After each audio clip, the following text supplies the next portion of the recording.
Okay, let's set the scene. The date is January 26th, 1943. You're deep in the Pacific Ocean, somewhere north of New Guinea.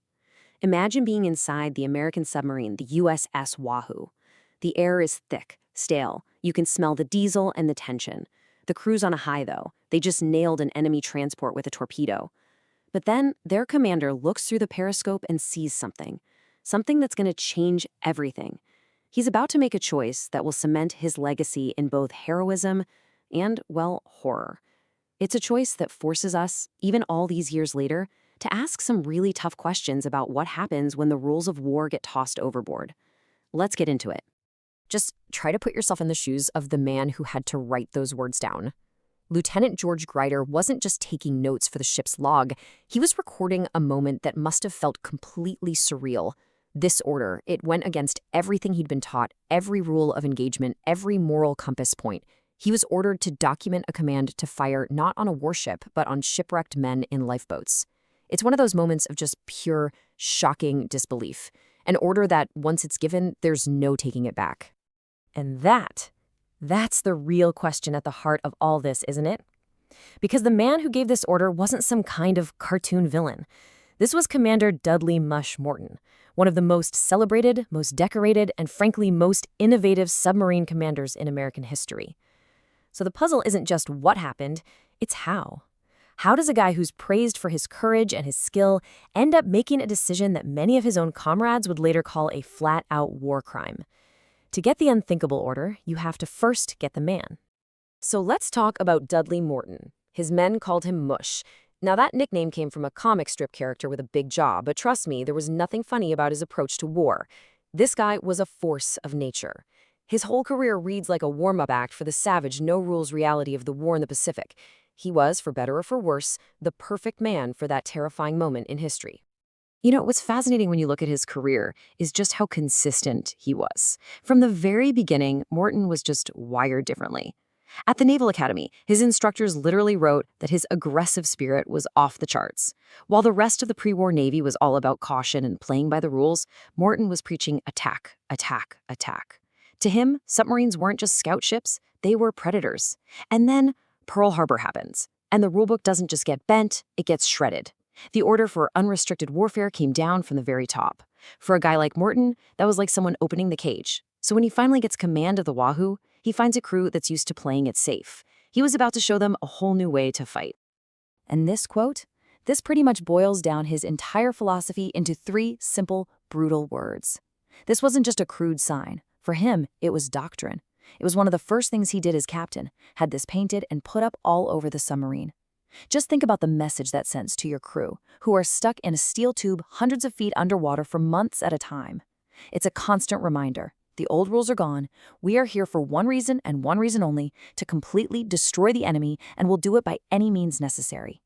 He was turning the Wahoo from a ship into a weapon, and turning his crew into an extension of his own will. Now, to really understand what's about to happen, you have to get this key piece of context. Before Pearl Harbor, there were these things called the cruiser rules. Basically, international laws said you had to surface, warn a merchant ship, and make sure their crew was safely in lifeboats before you could sink it. It was, for lack of a better term, a gentleman's war. Well, after December 7th, 1941, all of that went right out the window. The new orders were simple. See a Japanese ship? Sink it. No warnings. It was a clear signal that this was now a war for survival. So, you see, the line had already been blurred by the guys in Washington. Morton was just about to run right over it. Okay, so let's get back to that day. The stage is set, right? You've got a commander who was basically born for this type of war, a crew that he sharpened into a deadly weapon, and official orders to wage total war. All the ingredients are there for something that's going to forever change the story of the USS Wahoo, its captain, and the dark underbelly of the American war effort. So Morton's looking through the periscope, watching his handiwork. The transport ship, the Buyomaru, is going down. That's a win. But then, as the smoke clears, he sees something else. 20 lifeboats, all of them packed with what he identifies as enemy soldiers, and they are just a few miles from the coast of New Guinea, where American and Australian troops are fighting one of the most vicious land battles of the entire war. To Morton, this isn't a rescue situation. It's a tactical problem.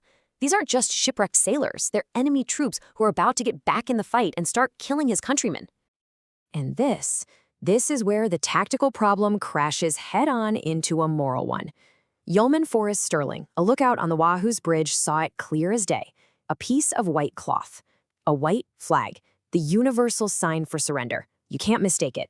For the next 60 years, Sterling said that image was burned into his memory. In that one instant, this whole thing stopped being about military strategy. It was about to become a life-or-death decision face to face. This was the moment of truth. Morton would later claim he saw small arms fire coming from the boats. Now, whether he really saw that or if he saw what he needed to see to justify what he was about to do, we'll just never know. His second-in-command, Dick O'Kane, actually argued with him, telling him it was against international law. But for Morton, the debate was already over. His tactical problem had a solution, and he gave the order, a simple, chilling command that sent the Wahoo across a moral line you can't come back from. And this is the detail that's so important, the one that really changes things. Look at the time. This wasn't a quick burst of fire in the heat of battle. This was a systematic, deliberate action.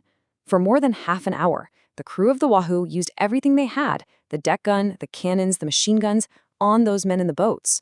It was methodical. It was calculated. It was cold. Well, an act like this doesn't just happen and then it's over. The shockwaves from Morton's order spread across the entire Pacific. It would create a huge rift inside the tight-knit community of American submarine commanders. It would put his bosses in a really tough spot. And worst of all, it was like pouring gasoline on an already out-of-control fire of wartime atrocities.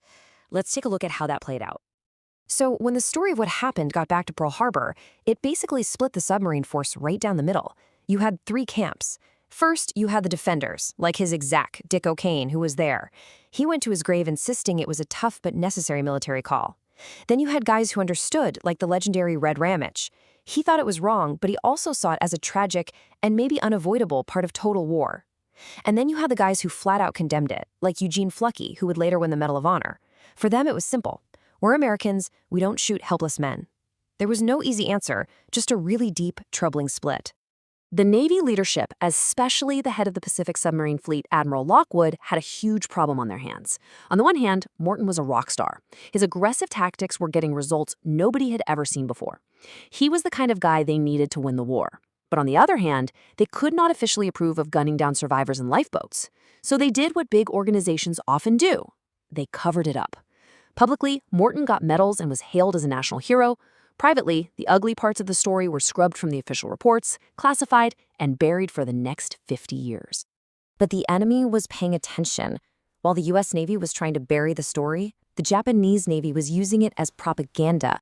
They could now tell their own forces, see, the Americans give no mercy, so you shouldn't either. And this just fueled a horrifying race to the bottom. You see it in the actions of the Japanese sub I-8, whose crew murdered almost 100 survivors of a Dutch ship with swords and hammers. This is what a cycle of vengeance looks like. Morton's actions didn't start the fire, but they absolutely threw fuel on it. And it just led to more and more atrocities, where the people who suffered the most were often Allied prisoners of war on unmarked transport ships that American subs, just like the Wahoo, would sink without any warning. For half a century, the full story was locked away. But when those classified files were finally opened, the truth that came out was staggering. It was so tragic that it completely changes how you see the entire event. It adds this layer of devastating irony that turns this from a military debate into a profound human tragedy.